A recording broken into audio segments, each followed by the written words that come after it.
estábamos platicando hace un momento con Eric, y sí, justamente Busca el tiempo perdido de Marcel Proust. Sí, de Marcel Proust. Y hablábamos de Marcel Proust y Joyce, porque justo, aunque fueron grandes autores, grandes escritores, de hecho la novela más larga y gran influencia en la literatura francesa por Marcel Proust, de Busca el tiempo perdido, pero con todo eso creo que el que termina siendo la opinión de muchos expertos en literatura como el gran autor del siglo XX es Kafka. Creo que podemos iniciar ahí la conversación y a partir de ahí, con toda libertad de Janelle y Leonel, después de que toman el micrófono Eric, sin ningún formalismo, podemos ir haciendo un intercambio, ¿no?, de precisiones. Ya. ¿Cómo están? Muy buenas tardes. Para mí nuevamente es un placer estar aquí, ya es el 5º año consecutivo, ya me quiero sentir como en casa, así que esperemos continuar con esta gran celebración del mundo kafkiano que nos permean en todas las disciplinas. Digamos que quizá lo más interesante de Franz Kafka es que, pese a que son 142 años, quizá el único que le roba un poquito de luz es Cervantes, pero bueno, porque son muchísimos años más de la gran aventura cervantina que nos regaló Miguel de Cervantes de Saavedra. Pues bien, hoy quisiera subrayar un poco la importancia de Franz Kafka a partir de este legado audiovisual que, sin él quererlo, lo ha venido a imponer. Lo más curioso de Franz Kafka es que hay una ironía que subyace tanto a su vida como a su obra. Algo que he estado mencionando mucho desde siempre es la cualidad ya a manera de núcleo de Franz Kafka, que es la vida-obra. Muchos autores son considerados muy grandes por su obra y otros por su vida, pero curiosamente Franz Kafka encarna ese núcleo tan esencial, tan enigmático, de cómo pudo ser tan efectiva su literatura técnica y lingüísticamente hablando, pero también artística. Y también su vida, fue un hombre ejemplar en todos los sentidos y extensiones de la palabra. Como ya dijo el maestro Robles, fue un judío que no fue ortodoxo, pero que nació y le tocó crecer en una Praga multicultural, interlingüística, y de una época de persecuciones, de progromos y de un nuevo orden mundial que culminó con la Primera Guerra Mundial. Y lamentablemente pues esas carencias que tuvo a partir de la Segunda Guerra Mundial por las sanciones a Alemania, pues tuvo que vivir con una penuria, siendo él vicepresidente de la compañía. Lamentablemente murió en pésimas condiciones. Eso es otra de las ironías que subyacen a su obra. Antes de continuar, me gustaría comentarles que hoy vamos a hablar un poquito menos de las obras y un poquito más de este legado audiovisual, del cómic, de lo gráfico y de todo esta industria del arte moderna en la que Franz Kafka ha permeado.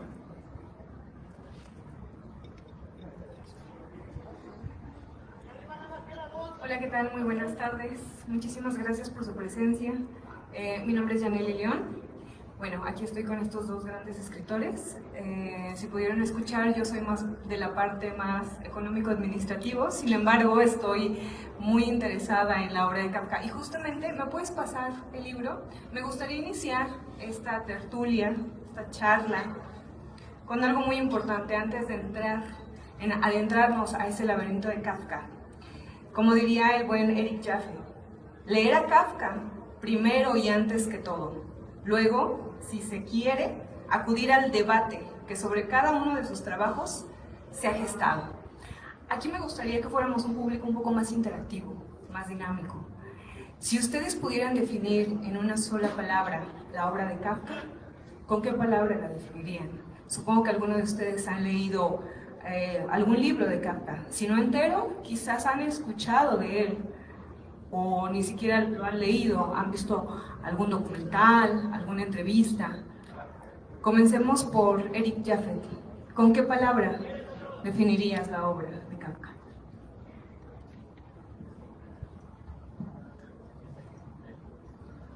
¿Está funcionando este también? ¿Qué tal?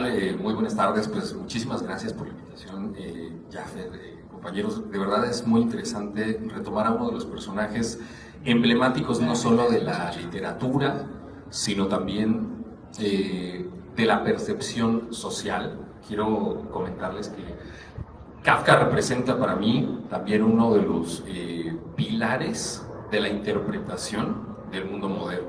Como bien lo menciona Jafet, Kafka pues, padece 3 nacionalidades, y digo que las padece precisamente porque eso crea en él toda una, ya no una dicotomía, sino una tricotomía de percepciones.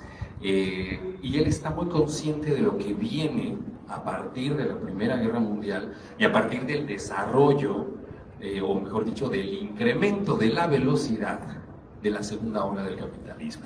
Entonces, así como Jafet va a abordarlo desde el punto de vista de lo visual, a mí me gusta abordarlo desde el punto de vista de lo filosófico-social. De hecho, mi formación como sociólogo también me permitió adentrarme a este mundo kafkiano, en el cual, paradójicamente, seguimos inmersos, y como bien lo expresa el propio personaje del proceso, básicamente es imposible salir de allí. Salir de un concepto de la ley, de un concepto del poder o la autoridad, que muchas veces es un ente tan intangible que nos cuesta trabajo saber en qué punto de ese universo intangible estamos inmersos. Pero atendiendo a la pregunta de Yaneli, la expresión o la palabra que más me acercaría a Kafka sería la palabra desasosiego. Esta sensación de no estar contento o a gusto en ningún lugar. Esta necesidad de pertenencia, o a veces lo contrario, esta aberración hacia la pertenencia, que en muchas ocasiones nos hace sentir la vida moderna. Este mal gusto por la prisa, por la producción exacerbada, en esta última ola del capitalismo, donde nosotros mismos nos volvemos, ¿cómo se dice?, nos autoexplotamos, nos volvemos empresarios de nuestra propia vida, y eso también aparece en el universo kafkiano. La alienación de sus personajes no tiene que ver precisamente con una sensación, digamos, de pérdida de la identidad, sino más bien con una añoranza de la búsqueda de la identidad. ¿Por qué no soy lo que yo quisiera ser? Y aquí viene la parte paradójica, porque ahora estamos tan inmersos en este mundo del coaching, del emprendedorismo, donde tú puedes ser tú, levántate y anda, ¿no? Tienes que inventarte todos los días una nueva realidad, donde tu identidad debe embonar como una pieza de reloj en toda la infraestructura de la sociedad actual. Y al no poderlo hacer, ya no culpas ni a la sociedad, ni a la familia, ni a los medios. Nos autoculpamos y nos sentimos como un insecto. Justamente, como en algún momento, atendiendo a una de las alegorías más utilizadas en el mundo kafkiano, sentirnos como un insecto. Que ya no encajamos, que ya no estamos... que ya no podemos cumplir con nuestras responsabilidades. Recordemos que la más famosa historia de Kafka en el libro de la transformación, pues lo que a él le preocupa no es haberse convertido en un insecto, lo que le preocupa es llegar tarde a su trabajo. Imagínense, ¿cuántos de nosotros no nos ha ocurrido? Ay, Dios mío, creo que me rompí una pierna, voy a llamar a mi trabajo. Entonces, en ese momento nos damos cuenta de que hemos padecido o hemos ya entrado en ese círculo de la alienación. Pero bueno, la palabra desasosiego sería la que más se acerca en mi percepción al mundo kafkiano. Para no robar mucho micrófono, todos los asistentes están para escucharlos a ustedes, pero si me preguntan a mí por lo kafkiano, yo lo resumiría quizás en 2 términos: opresión, que tiene que ver con el desasosiego quizás, y incomprensibilidad, el absurdo, lo que tenga por ejemplo los castillos, ¿no? Con estas, lo que podría ser el bloque gramsciano quizás, de superestructuras. Para mí sería fascinación. Es fascinante el mundo de Franz Kafka, su obra lo es por antonomasia, pero al mismo tiempo me parece que es una de las sensaciones que nos producen a todos aquellos a los que no hemos podido salir inmunes de la gran lectura de la obra de Franz Kafka. Cuando pienso en esta clase de trabajos, que es uno de los libros que más vigencia tiene hoy en día, de Peter Koppel, él hace kafkiana, que es llevar la obra de Franz Kafka al cómic, y curiosamente desde una posición media opresiva, oscura, pero al mismo tiempo lúdica y crítica. Llama la atención que Cooper en su prólogo tenga una de las lecturas más sencillas, básicas, pero más penetrantes de la ironía de la que se ha impuesto cuando pensamos en Franz Kafka. Para principiar, Franz Kafka le dijo a su amigo Masbrod que quemara todos sus documentos. Y pues gracias a que lo desobedeció tenemos este gran legado literario, artístico y también como también legado humanitario. Franz Kafka encarnó, como les decía hace ratito, una de las figuras humanas más emblemáticas por antonomasia de la vida moderna. Tenemos más de 100 años que seguimos rememorándolo y conmemorándolo.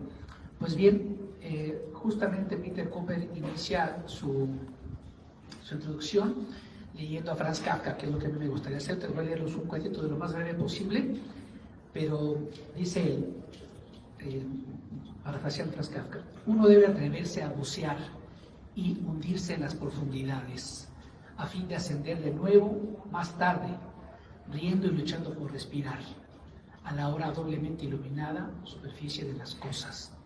Franz Kafka tiene una valentía que, curiosamente, por eso voy a rescatar la palabra y a subrayar la palabra irónico, la ironía.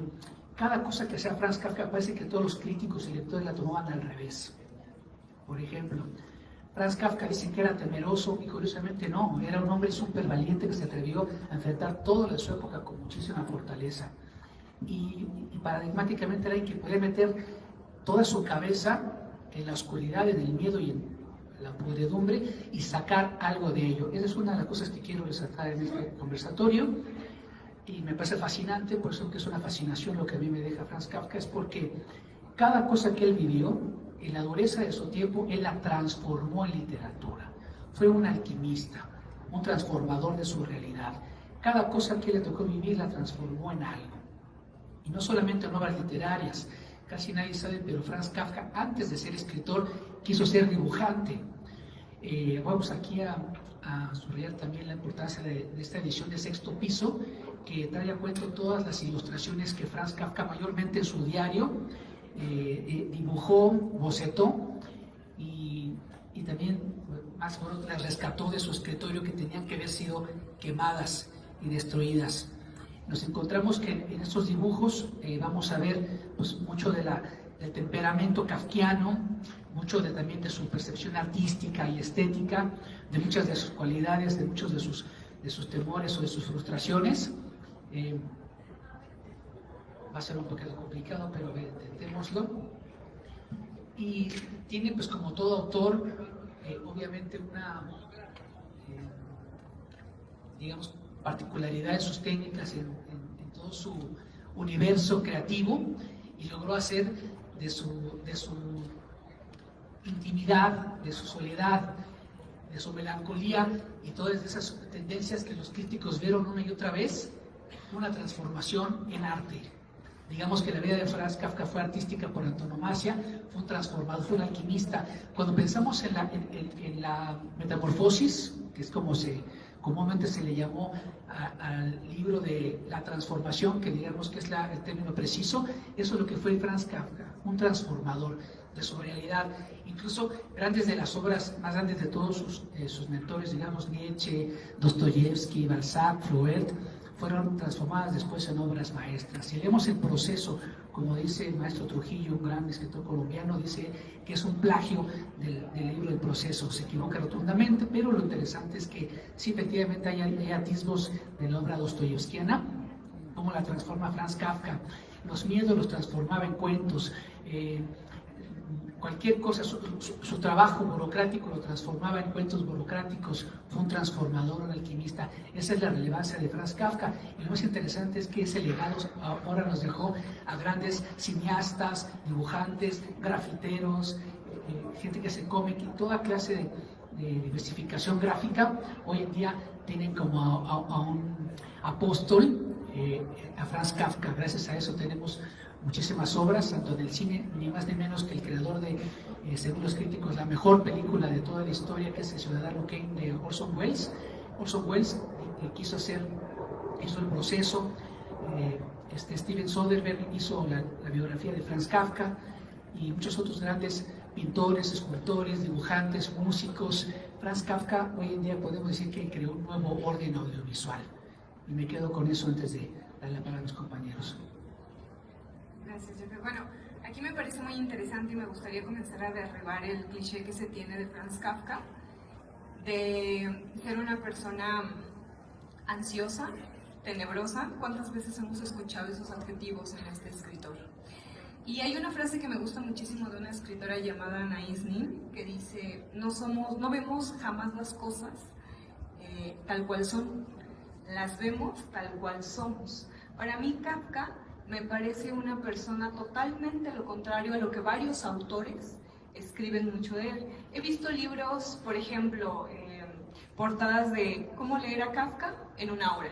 Por eso quise iniciar con esta cita del libro de Eric Jaffe, porque para hablar de Franz Kafka tenemos que adentrarnos a su mundo, a ese laberinto. Y adjetivos como ahorita les preguntaba, ¿cómo definirías la obra? Enigmática, para mí es muy simbólica. No solamente su literatura, sino sus dibujos que están impregnados en sus cuentos, en sus diarios.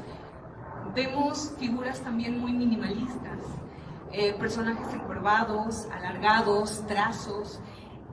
Y justamente hace poco leí un artículo donde decían, es que sus dibujos también son tal cual su literatura. No manejan rostros, pero el rostro que se le llega a ver al personaje que dibujó tiene un rostro ansioso, tenebroso. Y es ahí cuando uno se pregunta, ¿realmente la persona que está escribiendo ese artículo o está hablando sobre Franz Kafka se ha adentrado a leer realmente a Kafka? No sé, aquí no sé qué opina Leonel, qué opinas tú, Jafet, sobre todas estas cosas, sobre todo este mundo que gira a través de Kafka.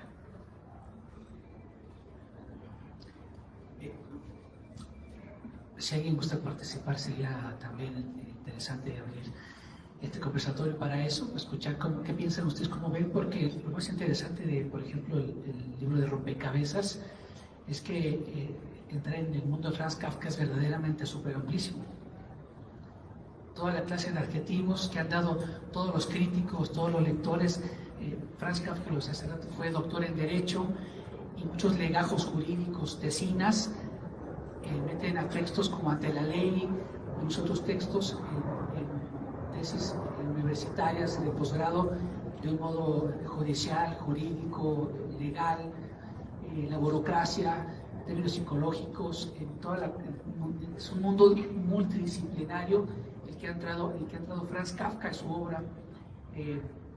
Lo que también es estar atento el maestro Robles con la carta al padre, que es uno de los textos más emblemáticos, pero lo curioso de Franz Kafka, y por eso su mundo es tan grande, es que no solamente escribió cuentos, sino también aforismos. Los aforismos de Surau también es un mundo que cuando uno lo lee y no sabe qué es Franz Kafka, no entendería cómo él hizo los cuentos que hizo. Antes de que pudiéramos rescatar su obra, también había escrito poesía, pero eso sí la destruyó él mismo. No conocemos la poesía de Franz Kafka porque él, autocrítico como era, la destruyó. Lamentablemente no contamos con esos textos juveniles, pero escribió cartas, unos grandes epistolarios coronados para cartas a Milena, cartas a Felice Bauer, más de 5.000 cartas a Felice en un lapso de 5 años. También escribió 2 novelas, bueno, 3, que El desaparecido, que comúnmente se conoce como América. También escribió La carta al padre, que es un documento que él efectivamente lo escribió para que su mamá se lo diera a su padre. Gracias que no se lo dio, porque seguramente también se hubiera destruido. Afortunadamente tenemos que Franz Kafka se puede hablar, por ejemplo, si decimos en el lenguaje, el arte, la poesía, la prosa, la técnica creadora, la realidad, lo imaginario, lo simbólico, lo metafórico, fantástico, onírico, lo pesadillesco, lo laberíntico, lo inconcluso, lo sombrío, misterioso, absurdo, humorístico. Ahí solamente en cuestión de su obra, en cuestión de su personalidad, pues su humanidad, su física espiritual, lo corpóreo, las obsesiones, la crítica, la verdad, la felicidad, la soledad, la mujer, el amor, matrimonio, sentido epistolar, la sexualidad, la melancolía, el miedo, el fracaso, el tormento, la enfermedad, la guerra y la muerte. Un montón de tópicos que les puedo hablar de 30, 40 autores con un solo tópico y pudieron hacer un libro sobre Franz Kafka. No creo que nadie que hayamos entrado al mundo de Franz Kafka podemos salir ilesos de querer hacer una rememoración, de querer devolverle algo artístico literario. Estoy seguro que todos los jóvenes que leyeron a Franz Kafka quisieron hacer una escultura de él, quisieron llevar el cuento al cine, a un cortometraje. Hoy en día que están, pues, por supuesto, los videojuegos. Estoy seguro, recuérdense de mí cuando salga un videojuego de Franz Kafka, ya los cómics están en todas partes, el mundo de Franz Kafka está en doquier. Entonces, y otra cosa irónica, lo más curioso, que Franz Kafka, estoy seguro que no se hubiera, él que fue visionario, clarividente, no hubiera podido anticipar esto. Cuando él fue con su editor y le dijo, aquí está la transformación, su editor quería poner un bicho en la portada y Franz Kafka organizó y dijo, no, ¿cómo crees? No, lo que quieras, incluso mejor una portada lisa. No, el monstruo, el insecto no se puede ver, pues porque él sabía que era una metáfora de ser, esa cosa no se puede llevar a la pantalla, es una cuestión existencial, es una cosa que se siente aquí dentro, ¿cómo la puedes ilustrar? Y esa ironía, curiosamente, después la llevó Vladimir Nabokov a los ensayos y se puso allá a discutir qué clase de insecto era el que había hecho Kafka, que si era un escarabajo Cleptopudus, con muchos términos médicos y veterinarios, etc. Lo curioso es que Franz Kafka, poniéndole un alto a su editor, diciéndole no quiero ningún insecto en la portada, hoy todo el mundo cuando escuchamos cucaracha decimos Franz Kafka, que el escarabajo Franz Kafka, que un bicho horroroso Franz Kafka, ¿no? Esa es la ironía, que curiosamente él, que dejó de ser dibujante o el mundo plástico para dedicárselo exclusivamente literario, hoy estemos viviendo un mundo videográfico y audiovisual en torno a su obra.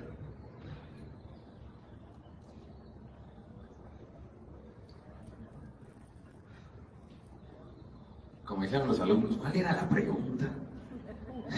No hay ninguna pregunta abierta. Bueno, entonces aterricemos una pregunta fundamental para empezar a abrir el peloteo de ideas y conversaciones. ¿Quién ha leído a Kafka y qué recuerdan de aquello que hayan leído de Kafka? Es pregunta abierta. Adelante, Aida.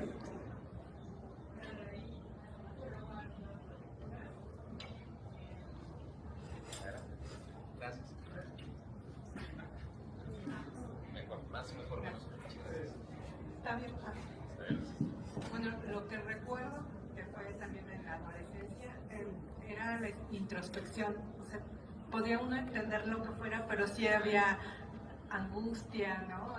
Pero también reflejo de cómo se siente, ¿no? Cuando ya la familia te ve ya ahí como que no existe, pues ya como que no estás en el sistema, ya no importas, ¿no? Que hablamos de la alienación, tal vez. Un poco obsesiones, ya después en el proceso también caí en cuenta igual, ¿no? Como pues es muy, tiene que ver mucho con lo que pasa todavía, es muy actual, ¿no? O sea, y como dicen, visionario, ¿no? De lo que pasa en el adulto, que finalmente como hacen una novela que sigue él preguntándose, pues, ¿por qué me aprendieron? Nunca hay una respuesta, ¿no? El abuso del poder, pues esos tópicos siguen actualmente, ¿no? Muy, muy vigentes. Sí, efectivamente, creo que los temas que él maneja son universales. Claro, hay muchísimos autores que manejan temas universales como el amor, la existencia, la muerte, hacia dónde vamos, etc. Sin embargo, la forma en que llega a abordarlos también tienen algo interesante.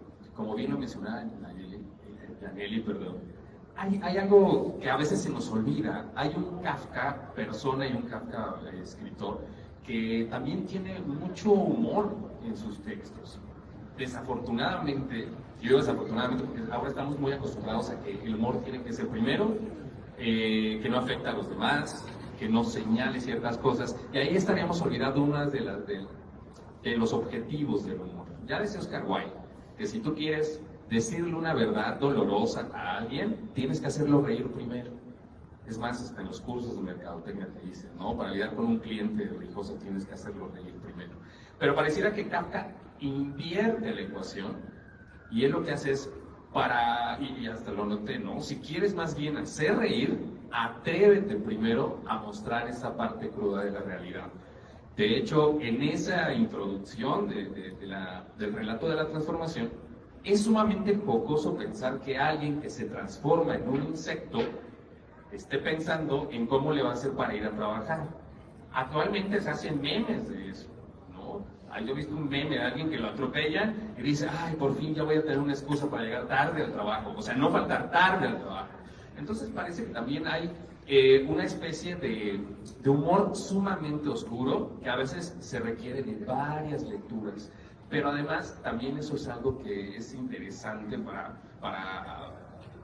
inculcar, digamos, el gusto, el interés, decir, bueno, vamos a leer a Kafka, el hecho de que él exige cierta lentitud en la lectura. Hay uno de sus relatos, quizá mi favorito, que es El artista del hambre.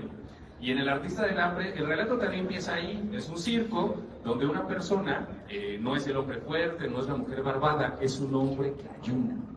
Es un tipo flaco, ojeroso, cansado de sus ilusiones, encerrado en una caja, en una jaula, y su única, bueno, los niños van a verlo porque ayuna y está ahí, pero necesitan estar varias horas, y así lo menciona el cuento, que pasan varias horas esperando a ver a qué horas quizás saca de ahí de la paja, porque está de hecho acostado en una camastro de paja, a ver si saca a escondidas un poco de comida o algo, y no, es un hombre que ayuna, ese es su arte, padecer hambre.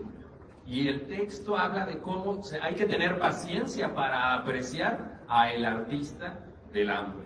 Creo que en este mundo actual de la prisa, y pensaba precisamente con el autor que mencionó hace un momento, Proust, que el inicio de sus 6 novelas, Por el camino de Swan, etc., inicia diciendo eso: me acosté temprano y descansé. Ahora ya no tenemos esa prisa. Por ahí dice Byung-Chul Han en este libro de Por favor cierra los ojos, que ahora ya no dormimos con esa tranquilidad de esperar el sueño y atacar al descanso. No, nos acostamos así, luego nos cae el celular en la cara porque estamos así, esperando a ver si el último reel definitivo nos va a provocar sueño. Es imposible.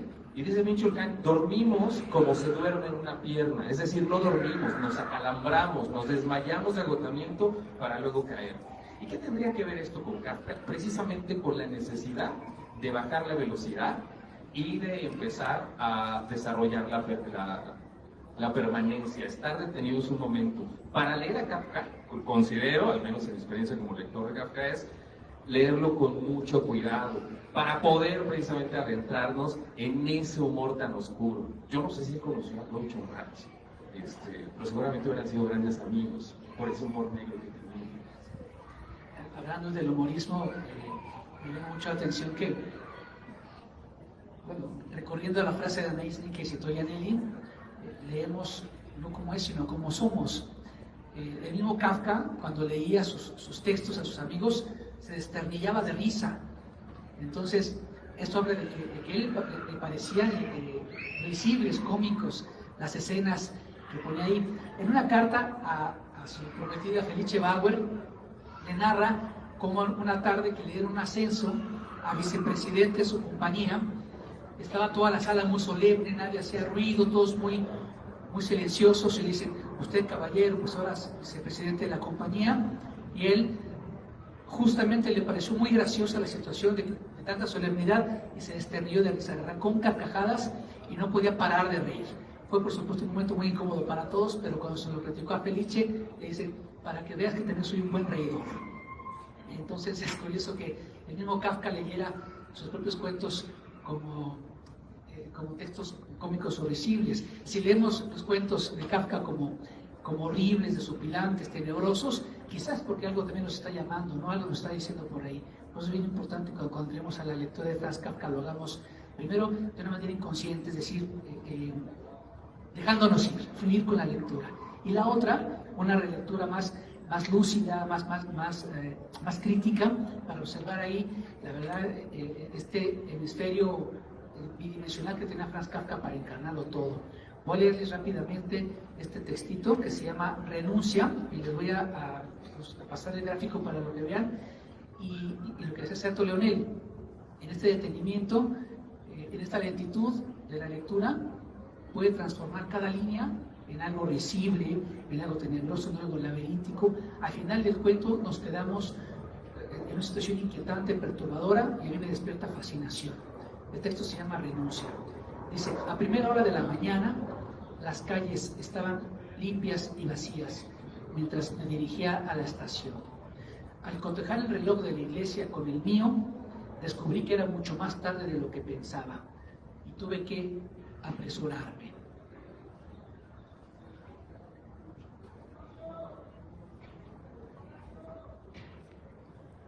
La impresión de tal hallazgo me hizo dudar de mi camino. En realidad, aún no me había hecho a aquella ciudad. Corrí hasta él y, sin aliento, le pedí indicaciones al policía. ¿Quieres indicaciones de mí?, le contestó. Sí, ya que desconozco el camino.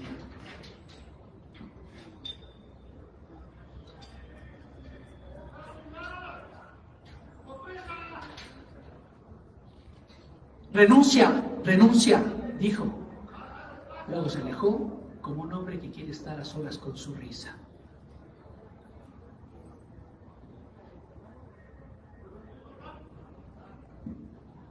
Lo interesante de una lectura como esta, que va en compañía de un gráfico, de una imagen, es que quizá la imagen la podemos leer rápidamente, pero también detenidamente. Y lo curioso es que estas ilustraciones de Peter Cooper nos muestra el imaginario del autor, pero del autor que lo dibuja. La interpretación está a blanco y negro, son como aterradores, oscuros, tenebrosos, todos los cuentos, es su visión. Si cada uno de nosotros fuéramos dibujantes o comiqueros y pudiéramos adentrarnos al mundo de Franz Kafka, cada quien le pondría más colores, más profundidad, cada quien con su técnica, es decir, Franz Kafka es para todos. Retomando y siguiendo el hilo conductor del absurdo que nos presentaba Franz Kafka en sus obras, yo no puedo dejar de pensar en su novela El Proceso. No sé si alguno de ustedes ya aquí lo ha leído. Yo moría de risa al leerlo porque trata sobre la experiencia surrealista y opresiva de Joseph K. Imagínense que un día despiertan y una entidad desconocida va hacia ustedes, los apresa, ni siquiera les dice cuál es el crimen por el cual están siendo detenidos, e inmediatamente comienza ahí el laberinto de Joseph K. Y me daba mucha risa porque en un pasaje él tiene que buscar una oficina y justamente por la vergüenza, la pena de no decir que él ha cometido un delito, un crimen, no pregunta las indicaciones para poder llegar a esa oficina.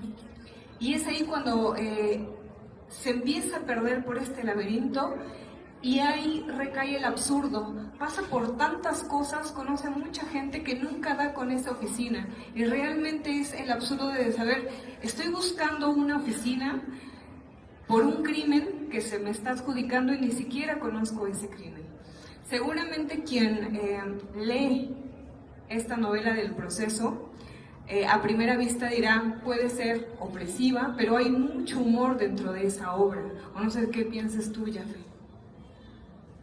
Me viene la imagen justamente cuando se ha prendido en su cama, en un despertar, pero al mismo tiempo, él ya le habían acercado sus alimentos para desayunar, y mientras lo van a apresar, este par de individuos que lo apresan empiezan a comerse su desayuno. Entonces, ¿en qué momento la autoridad o esta diligencia que te invade en tu propio recinto de intimidad, como es tu cama después de venir el sueño, además de apresarte sin decirte cuál es el delito, se comen tus alimentos? Obviamente sí, lo que decíamos, si lo lee alguien que piensa muy fuerte en la justicia, pues claro que esto nos va a dar coraje. Si alguien se toma las cosas un poquito más con el absurdo, con esta situación de lo que no tiene sentido, ¿no? Pues va a caer en la cuenta que es risible.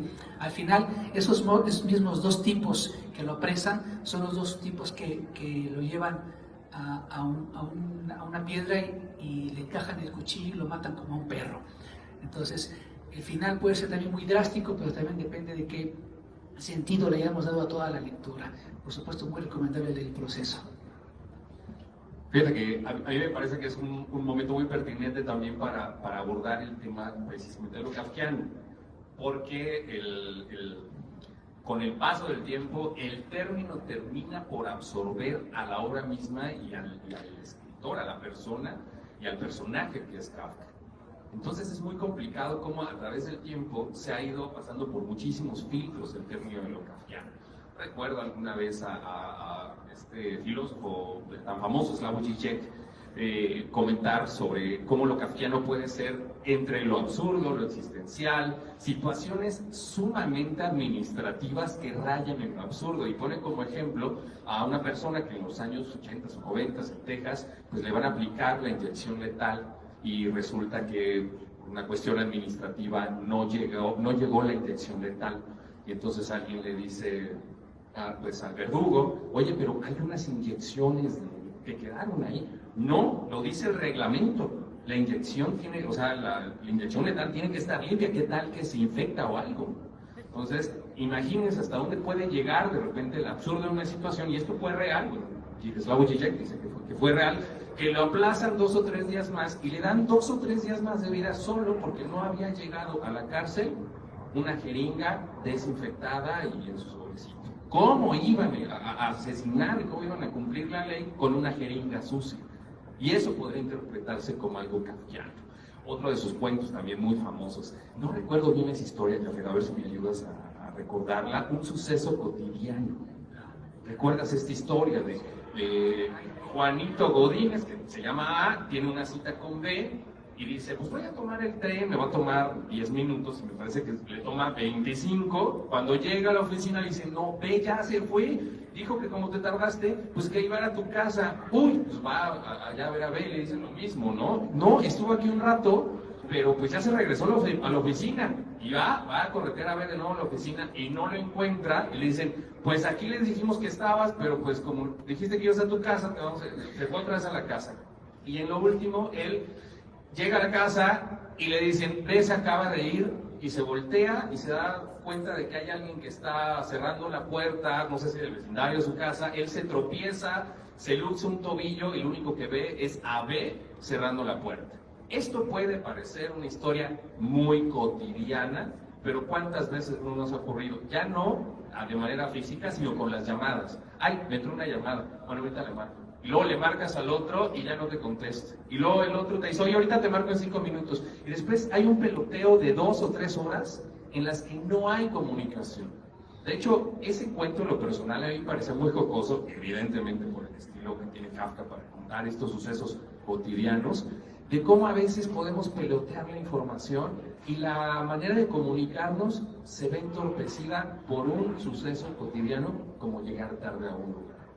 Entonces, bueno, esos son algunos ejemplos que tengo de lo kafkiano. Si quisieras compartir. Te hará convertir lo sucio en algo limpio, lo deprimente en algo azarosamente fiable como es lo humano. Bueno, pues para ya cerrar el tema del absurdo, de lo irónico, me gustaría cerrar con que el humor de Kafka no es una risa sencilla, no es una risa fácil. No es un chiste evidente. Si uno espera leer a Kafka con esos 2 adjetivos, no, difícilmente van a encontrar eso. Risas, chistes, absurdo, no. Creo que lo absurdo de Kafka brota de la incapacidad, de la incapacidad de ver la falta de existencia de humanidad. Me llevaría yo eso, de lo que yo he leído de Kafka.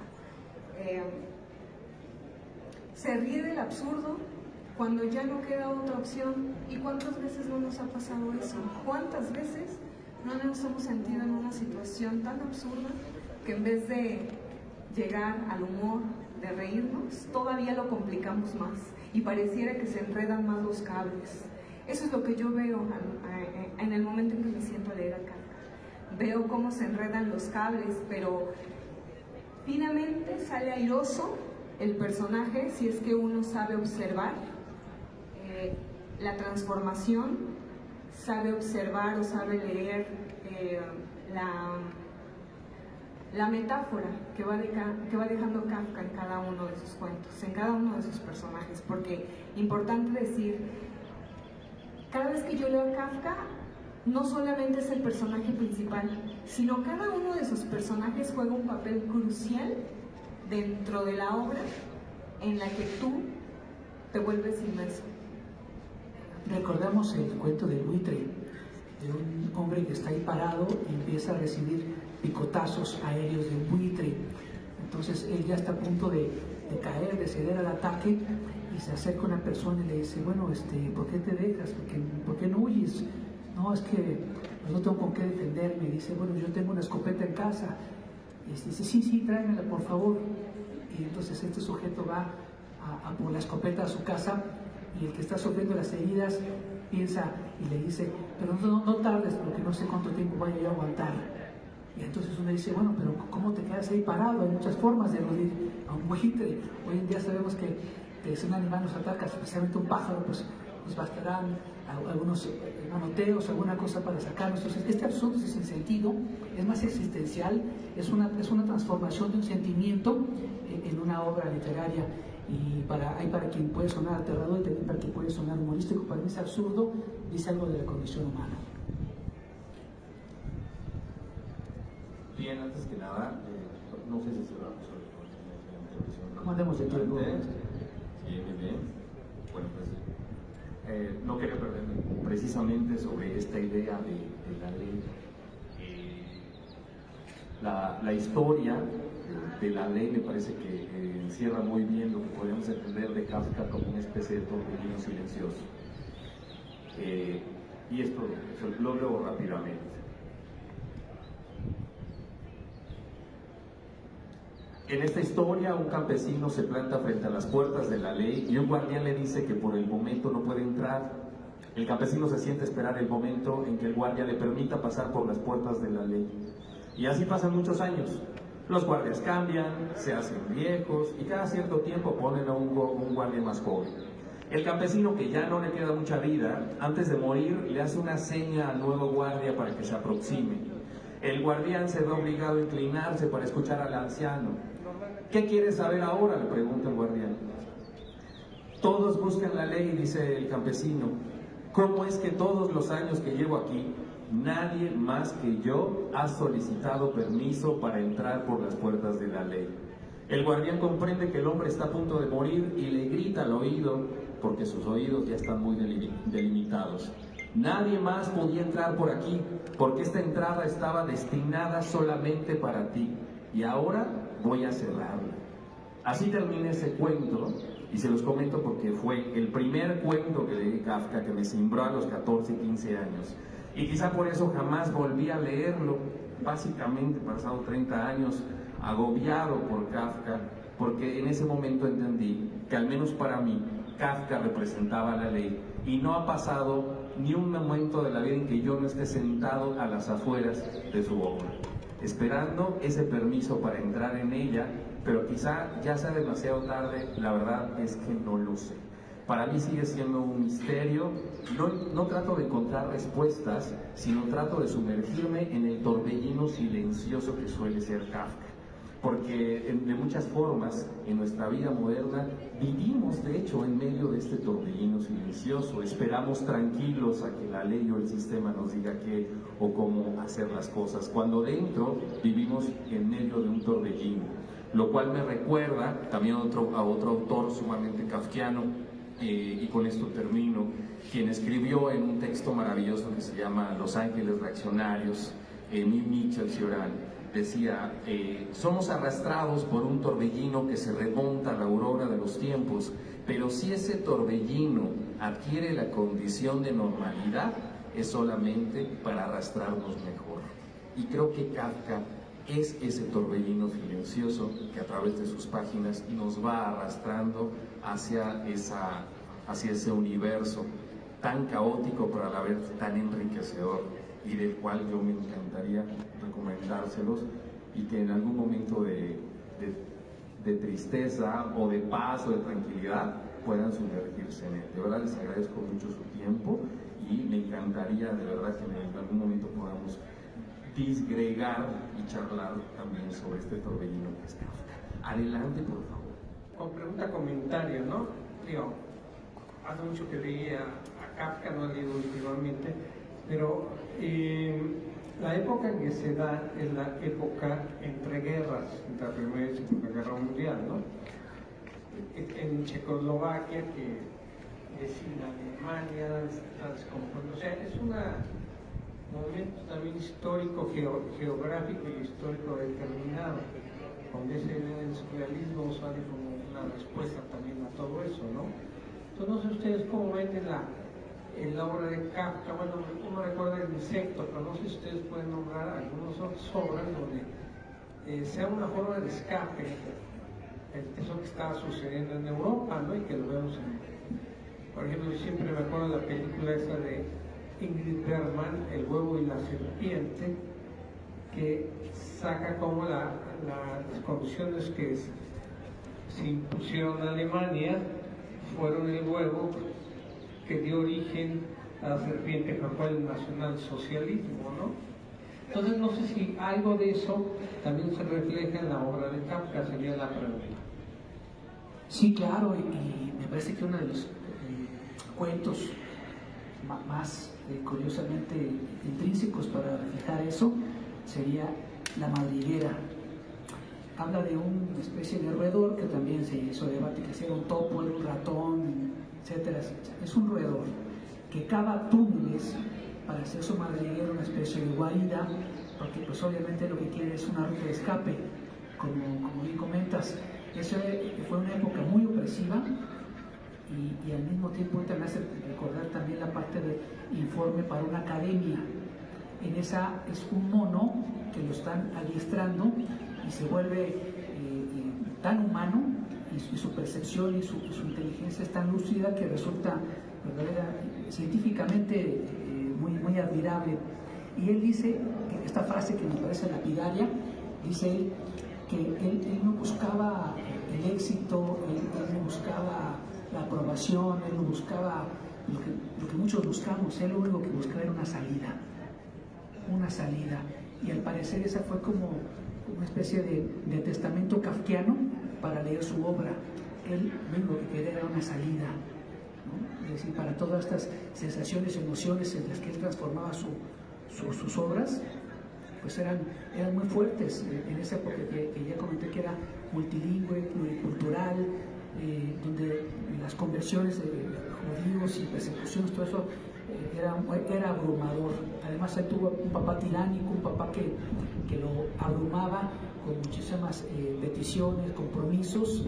Entonces Franz Kafka únicamente quería ser escritor y no podía hacer otra cosa, como él mismo lo refiere en múltiples ocasiones.